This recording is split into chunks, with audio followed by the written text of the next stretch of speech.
Welcome, curious minds, to another deep dive.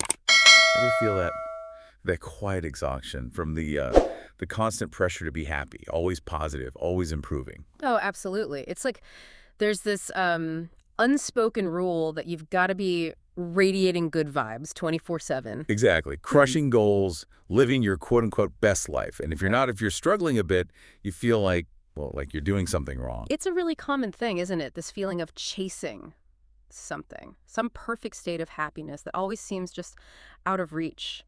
And yeah, can be draining. Well, today we're diving deep into a book that just tackles this head on. Very direct, no apologies. Mark Manson's The Subtle Art of Not Giving a Feck. That title definitely grabs you. It does. But if you're thinking, okay, this is about apathy, about just, ignoring everything, think again. It's actually not that at all. Not even close, really. This deep dive isn't about ignoring life. It's about a pretty radical look at what really deserves our very limited time, our energy, our emotional investment. We're going to peel back the layers. It's surprisingly deep, and yeah, pretty funny too, but the core message is serious. What's so interesting about this book, this source material, is how deliberately it pushes back against a lot of the usual self-help advice we hear. Right. Manson's whole idea is that chasing constant forced positivity, it can actually backfire big time. Backfire how? Well, he suggests that life's difficulties, the struggles, the discomfort, the pain we all face, they aren't things to just avoid. Actually, they hold some really profound lessons. They're kind of essential for genuine meaning and growth. That's a challenging thought, isn't it? Especially when everything around us is shouting, good vibes only. It really is. So our mission for you listening in today is to give you a real shortcut into understanding Manson's, let's call it brutally honest, philosophy. We want you to get why choosing what not to care about, what not to pour your energy into, is just as vital, maybe even more vital than choosing what you do care about. Yeah, by the end of this, hopefully you'll walk away with a fresh perspective, maybe a provocative one, on meaning, struggle, and what taking responsibility for your life, your happiness, or lack thereof actually looks like. That's a great way to put it, because that title, it's a hook, right? But the message inside is much more subtle, like the title suggests. It's not indifference. Not at all. It's what he calls selective engagement. Selective engagement. Okay, unpack that. Think of your emotional energy like a battery. It's finite, right? Every time you give a feck about something, could be a tiny annoyance, could be a big crisis. You're using up some of that charge. Makes sense. Life's limited. Our Yeah. time, our mental space, our emotional bandwidth, it all runs out. Exactly. Mm. And because of that, Manson argues, our choices, especially the choices about what we're willing to struggle for, what problems we decide are worth engaging with, those choices define us. So when he says not giving a feck, it's Ah. actually about making a conscious decision. Only give that energy, that feck to what genuinely matters and, well, let the rest go. It's like strategic pruning, cutting away the weeds of worry and distraction so you can really focus your energy on the few things that actually truly contribute to a meaningful life. A strategic allocation of emotional resources. I like that. And that strategy, that deliberate choice, is what makes this book stand out, that brutally honest tone. It's not just for show, it's key to his whole counterintuitive approach. He's really pushing back against that cultural idea that happiness is this thing you chase endlessly. Mm, Positive thinking, avoid discomfort, ignore negative feelings. right. Challenging the idea that you can just, think your way out of life's messiness. So instead of asking, how can I be happier? Or how can I feel good constantly? What's the alternative question Manson wants us to ask? He flips it. He says, ask, what am I willing to struggle for? What pain am I willing to endure because it serves something I genuinely value? Wow, that's a fundamental shift. Yeah. From chasing good feelings Mhm. to embracing meaningful struggle. It changes everything. If you accept that, okay, suffering happens, it's part of life, but you get to choose which suffering you invest in. It reorients your whole approach. Discomfort isn't just bad. Maybe it's a signpost pointing towards something important. That core principle is really freeing in a strange way. You have limited time and energy. Use it wisely. It's about being incredibly intentional with those internal resources because, yeah, they're definitely limited. It really makes you question so much, doesn't it? Yeah. That idea that striving for positivity all the time might actually be holding us back. It makes you wonder, well, if happiness isn't the direct goal, then what is? And that leads right into his later chapters, like happiness is a problem. But first, he sets the stage in Chapter 1, the title, Don't Try. Don't try. Okay, that sounds provocative. What's the core idea there? It's basically that the relentless, almost desperate chase for happiness through constant self-improvement. It can actually make things worse. It's counterproductive. Like, the harder you try to force feeling good, the less likely you are to actually feel content. Okay, how does he illustrate that? Well, this is where it gets really interesting. He uses the story of Charles Bukowski. You know, the gritty writer. Yeah, legendary, raw kind of guy. Exactly. Bukowski, with all his struggles, his unconventional life, drinking, gambling, he didn't become successful by trying to be some great positive role model or fit into society's box. So how did he become successful, according to Manson? By embracing it all, his failures, his flaws, his raw, messy authenticity, Manson suggests Bukowski succeeded because he didn't pretend, he just was. Ah, okay. So that highlights the paradox Manson's getting at. Precisely. The paradox is trying to be positive all the time is a form of negativity. Wait, explain that. How is trying to be positive negative? Because you're constantly fighting reality. You're denying what you actually feel, striving for some unattainable ideal state, rather than just accepting the messy truth of the moment. It creates this internal conflict, this pressure. Okay, I see. So the alternative is accepting the pain, the flaws. Yes, and the implications there are huge.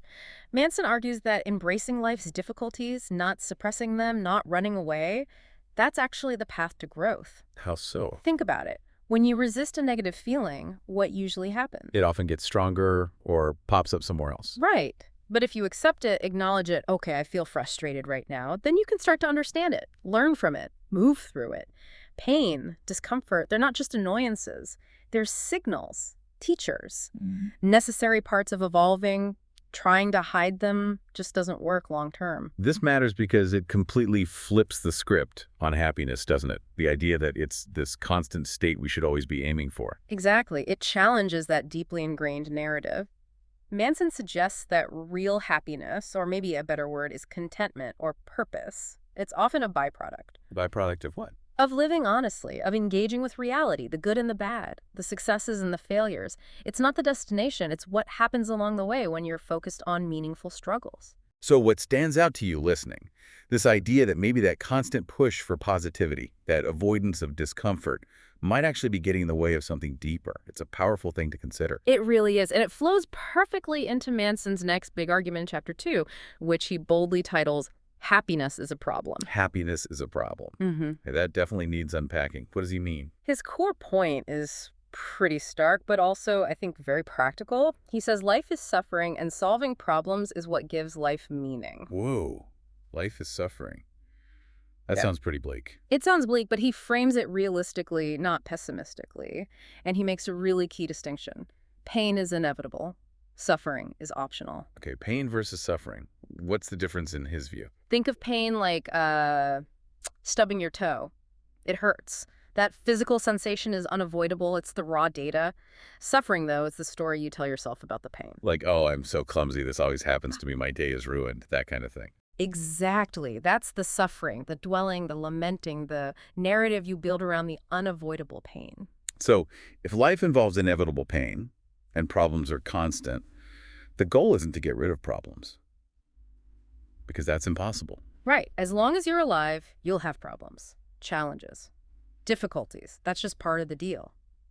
The real aim, Manson argues, isn't to eliminate problems, but to learn to solve better problems. Solve better problems, like upgrade your issues. Kind of, yeah. It means consciously choosing the problems you want to grapple with, instead of letting your energy get sucked up by, say, worrying about what people think of your shoes or a minor inconvenience. You shift focus to bigger things. Yeah, challenges that actually align with what you care about. Building a career, nurturing relationships, mastering a skill. The quality of your life, he says, is determined by the quality of the problems you choose to engage with. That nuance is really important, isn't it? He's not saying go looking for suffering. Absolutely not. It's not masochism. It's about cultivating the skill, the discernment to solve better problems. Problems linked to constructive values, problems that actually help you grow. Can you give an example of a bad problem versus a better one, in his view? Sure. A bad problem might be constantly chasing external validation on social media or seeking only fleeting pleasures. A better problem might be the hard work and discipline needed to learn an instrument or having those difficult but necessary conversations to fix a relationship. One leads nowhere or just keeps you stuck. The other leads to actual development. Precisely. And this perspective completely changes how you view adversity. It stops being this thing to run away from, this sign of failure, becomes something to engage with meaningfully. Because you realize the goal isn't a life without problems, which, yeah, is impossible. The goal is to have meaningful problems, problems you've chosen. And that you're willing to invest in solving. It turns struggles from burdens into opportunities almost. It's strategic. The principle is clear. Don't chase happiness. Choose meaningful struggles instead. It's an active, conscious choice. And that ties right into another really blunt, maybe even essential chapter, chapter 3, You Are Not Special. Ah, yes, the entitlement chapter. Exactly. He really goes after some common messages we get, especially growing up in, say, Western culture. That message that we're all unique, extraordinary, destined for greatness. Sounds nice on the surface, right? Empowering. It does. But Manson argues it often backfires, creating a sense of, well, entitlement, like the world owes us something just because we exist. He breaks it down into two main types, doesn't he? Yeah, two really destructive types. First, there's the I deserve special treatment kind, thinking the rules don't apply, you're above mundane stuff, success should just happen for you without the grind. Believing your existence alone grants you privileges. Right. And the second type is maybe more insidious. My problems are uniquely worse than others. The victimhood entitlement, where your suffering is so special, so unique that no one can understand, and therefore you're kind of exempt from trying to solve it. It can be paralyzing. But what's the antidote he proposes? Embracing the average and the freedom that comes with it is just huge. Embracing the average, that sounds almost depressing. But it's not. Manson's view is stark, yeah, but also really comforting. Most of life is average. That's okay. Accepting this creates peace and clarity. Okay, tell me more about the peace and clarity part. Think about the mental energy you save when you stop constantly needing to be exceptional, when you stop comparing your messy reality to everyone else's curated online highlight reel. It's exhausting feeling like you have to perform greatness all the time. So accepting average is an antidote to that constant comparison and the pressure. Exactly. A powerful antidote. It lets you find contentment, even joy in the ordinary, in the everyday things, the relationships, the small moments that actually make up most of our lives. Finding fulfillment in just showing up, doing your best, knowing that average efforts done consistently build a good life. So for you listening, how might letting go of that need to be special, to be extraordinary, actually free you up, free you from that pressure, let you appreciate the richness of just being okay? Finding peace in the present, not some imaginary, extraordinary future, that's the gift of accepting average. That peace in the present, so much anxiety does come from comparison. And this focus on what we choose to care about leads right into chapter 4, the value of suffering. Now he really zeroes in on values. He does. He makes it crystal clear. Our values determine the quality of our lives and our problems. That's a massive statement. It shifts everything from what happens to you to what you internally decide is important. Your internal compass. Right.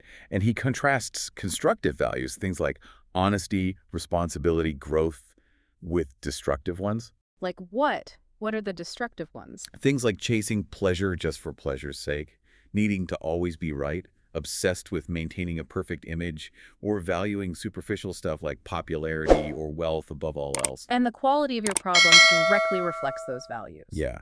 If you value shallow things, your problems will be shallow and likely lead to more suffering. But if you value, say, honesty, your problem might be a tough conversation, but the outcome is healthier relationships, more integrity. It really highlights that crucial link between your chosen values and how you experience suffering. Manson's point is stark again, but powerful. You will suffer. Make sure it's for something worthwhile. It's not about liking pain. It's about investing that inevitable discomfort into something that actually matters to you. Yeah, Making the struggle purposeful. exactly. So imagine someone consciously choosing their values. Values that are solid, based in reality, driven from within, not just what society tells them. How does that change how they react when things get tough? They wouldn't feel like just a victim of circumstance. Right. They become an active participant. They understand the pain is serving a purpose they've chosen. It builds resilience, sure, but also leads to a much more purposeful, authentic life. It really drives home that principle. Your values shape your reality. Choose values based on reality, not comfort. Build your life on what's true for you, not just what feels easy right now. And that quote you mentioned earlier, it just encapsulates this perfectly. Who you are is defined by what you're willing to struggle for. That one really does stick with you. Who you are is defined by what you're willing to struggle for. It puts the responsibility squarely on us, doesn't it? Define ourselves through our choices, our actions. Which leads beautifully into chapter 5. You are always choosing. Ah, responsibility. This can be a tough one, but he frames it in such an empowering way.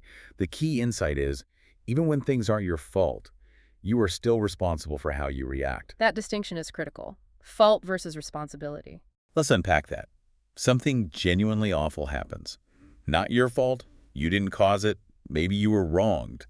But Manson says, you are always 100% responsible for your response. Your attitude, your choices moving forward, how you interpret it. Exactly.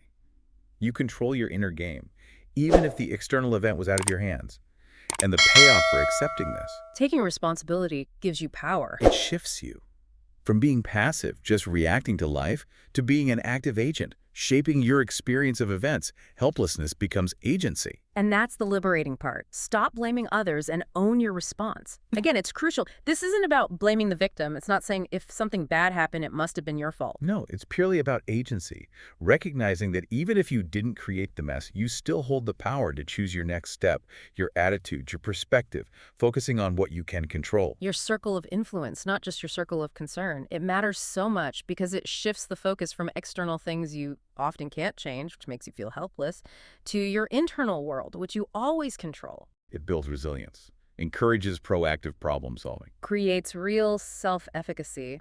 So think about a tough situation you're facing now, maybe one where you feel wronged or you're stuck blaming circumstances. What changes if you decide to focus only on your response, your next move, regardless of fault? It can be transformative. From feeling like a piece on the board to feeling like the player, the principle is so clear. Be responsible for everything in your life, even what you didn't cause. Such a powerful shift. And speaking of shifts, especially in our beliefs, let's get into chapter 6. You're wrong about everything, but so am I. This one really challenges our deep-seated need to be right.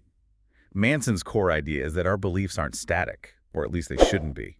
We constantly update our beliefs. What we know today might be wrong tomorrow. It's a dynamic process, or should be. And he argues the biggest block to growth isn't ignorance, it's something else. What is it? Certainty. He says quite profoundly, certainty is the enemy of growth. Wow, think about that. If you're absolutely sure you're right, if your opinions are locked down, There's no room. No room for new information, no space to learn, no reason to evolve. It shuts you down, puts a ceiling on your own development. which highlights the liberating power of doubt and intellectual humility. Exactly. Manson explains that embracing the possibility, maybe even the inevitability of being wrong, that's the only way to grow. It's not about being wishy-washy or lacking conviction. It's about staying open, being willing to reevaluate your assumptions, seeing mistakes not as character flaws, but as chances to learn. It fosters continuous learning, adaptability, Yeah, which feel like essential skills today. absolutely necessary skills. In a world where information changes so fast, where new discoveries happen constantly, if you're unwilling to admit you might be wrong or that your understanding is incomplete, you're basically choosing to stagnate. You become irrelevant in a way. Yeah. It fosters curiosity instead, a lifelong learning mindset. The principle is simple but deep. Let go of certainty. Growth begins with doubt. It's the path to actually evolving. Growth begins with doubt. So counterintuitive, but it makes sense. And this idea of embracing imperfection, being willing to be wrong and learn, leads straight into chapter 7. Failure is the way forward. Getting practical now. Very practical. Manson lays out a fundamental truth. We learn through mistakes. Fear of failure kills progress. If you're terrified of messing up, of not being perfect, Yeah. you just won't start. And starting, trying, that's where all the learning happens. He also flips the script on motivation, doesn't he? Totally. We usually think, I need to feel motivated, then I'll act. Wait for inspiration. But Manson says, nope, it's the other way around. Action leads to motivation, not the other way around. Exactly. Don't wait. Just start moving. Take one small, imperfect step.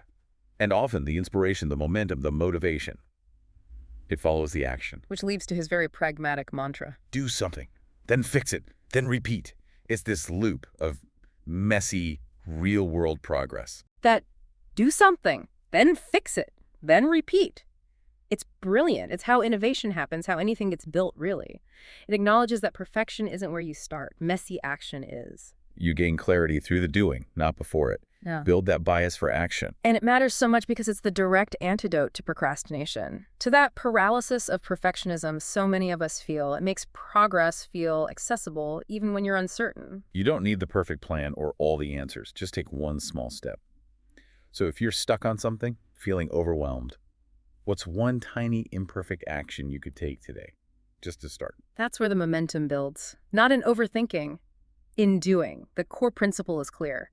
Pain and failure aren't problems, they're part of the process. Essential ingredients, actually. Pain and failure, part of the process. What a reframe. Moving from dreading mistakes to seeing them as feedback. And speaking of focus, directing energy, let's talk Chapter 8, the importance of saying no. Boundaries. So crucial. Absolutely. This chapter hammers home how setting boundaries is critical for defining who you are, what you stand for, what you will and won't accept. The core message is simple. Set boundaries. Say no to things that don't align with your values. It's not about being difficult or unhelpful. Not at all. It's about protecting your integrity, your energy, those limited resources we talked about. And he presents that interesting paradox about commitment, too. Yeah. Commitment brings freedom. Sounds backward, right? We think freedom is endless options, saying yes to everything. But Manson argues That by committing deeply to fewer, more important things, things that truly align with your values, and by strategically saying no to the rest, you gain intense focus. and that focus doesn't limit you. He argues it frees you, leads to deeper satisfaction, more meaning. You're not spread thin and overwhelmed. You're fully engaged where it counts. That strategic no is so underestimated. We often glorify being busy, saying yes to everything. But saying no isn't selfish. It's preserving your energy for what truly matters to you. It helps you avoid that trap of trying to please everyone or being afraid of rejection, which is exhausting. Totally exhausting. When you say yes to things out of obligation or fear, you're implicitly saying no to your own priorities, your own well-being. And setting clear boundaries, it contributes to self-respect, right? Authenticity in life, in relationships. Massively. It communicates your values clearly, fosters healthier interactions where people understand your limits. If you try to be everything to everyone, you end up being nothing much to yourself. It really loops back to prioritizing that limited time and energy. Saying no to the non-essential is actually saying a powerful yes to what you truly value. A yes to your authentic self. Well put. And that brings us to the final chapter. Yeah. Chapter 9. Title, And Then You Die. Stark. Powerful. Intentionally so. Definitely provocative. But the insight isn't morbid. It's surprisingly practical, even liberating. Life is short. Reflecting on mortality helps prioritize what really matters. It's the ultimate filter. Exactly. He talks about memento mori. Remember, you will die. Not to scare us, but to give us clarity now, in life. The ultimate truth teller. When you really internalize that your time is finite, fragile. Suddenly the perspective shifts, right? Petty stuff, worrying about what others think, chasing external validation, it just seems less important. You see clearly what actually deserves your energy, your flaxes. And that's the profound implication Manson wants us to grasp. When you realize you're going to die, you stop wasting time on things that don't matter. It provides that ultimate clarity for your choices. Strips away the superficial, the anxieties, leaving only what genuinely resonates with your core values, your purpose. It matters because it pushes you to live intentionally, with urgency, with appreciation for time. It's an antidote to procrastination, self-doubt, fear of judgment. It forces you to ask, what really matters? So looking through that lens of memento mori, what truly frick-worthy things, endeavors, relationships, experiences would you dedicate your limited time to? What becomes undeniably clear? And it brings us back to that quote that sums it all up. Maturity is what happens when one learns to only give a feck about what's truly feck-worthy. Discerning, honestly, what truly merits your energy. That really does wrap it up perfectly. Maturity is learning to only give a feck about what's truly feck-worthy. What a journey through these chapters. Unpacking this philosophy that sounds like not caring, but is actually about caring more deeply about less. Let's pull together some of those key takeaways, the core principles from this deep dive. Okay, so first, your time and energy, inherently limited. Use them wisely, strategically. Don't just let them dribble away. Right, and stop chasing happiness directly. Instead, choose meaningful struggles. Contentment often comes as a byproduct of engaging with problems aligned with your values. Then take responsibility for everything in your life, even the stuff that wasn't your fault. Your power lies in your response. And remember, your values shape your reality, so choose them consciously, based on truth, reality, not just comfort or what looks good. Pain and failure, not problems to avoid. They're essential parts of the growth process. Learn from them. Let go of certainty. Growth begins with doubt, with being willing to admit you might be wrong. Stay open. And finally, the big one, death as the ultimate clarity.